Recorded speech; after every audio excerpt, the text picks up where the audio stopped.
I'm Lakshmi Chaudhry, founder and editor of Splainer.in. Welcome to our daily news wrap called What the Happened Here? Time for the most important news of the day with no jargon involved. From assassination plots to crazy Colombia protests, here's what you missed while worrying about your Covishield jab.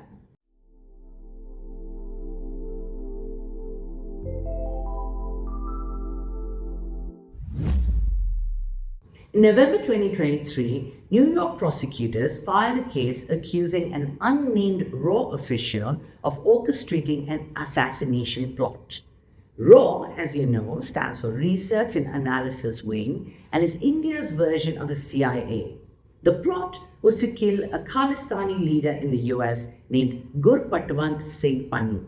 So the senior RAW agent allegedly recruited an Indian criminal named Nikhil Gupta, who was facing charges for weapons and drugs trafficking. Gupta in turn approached an assassin for hire to get the job done. Except whoopsie, he turned out to be an undercover FBI agent. Needless to say, that's where the grand plan fell apart.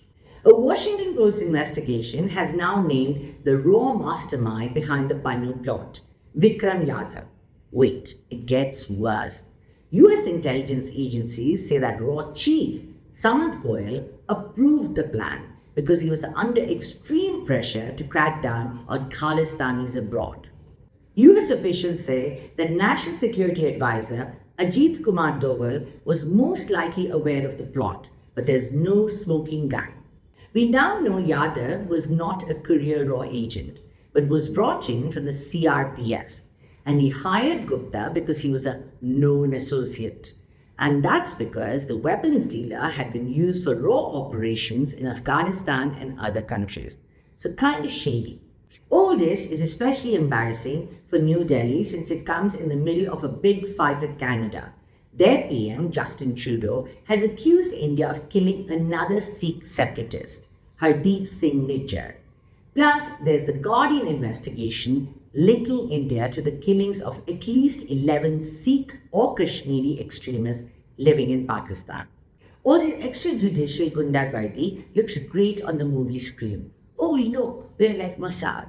But in real life, we are in a more dubious company of Russia, Saudi Arabia and China. These days, it's only creepy governments who arrange these kind of killings in a foreign land. It's just not a good look.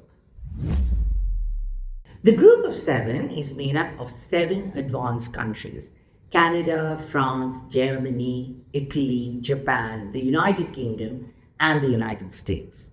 They're also responsible for most of the greenhouse gas emissions in the world. So it's excellent news that they have agreed to end all use of coal power by 2035. That's just over a decade away. But the expansion in coal plants is happening elsewhere, in coal-hungry countries like China and India. That's why the number of coal-fired power stations around the world actually grew by 2% last year. At climate change summits, India has opposed any agreement that calls for shutting down coal. New Delhi will only agree to quote-unquote phase down its production. And that's because coal accounts for 55% of our energy needs. Still, the hope is that the G7 agreement will put pressure on India and China to follow suit.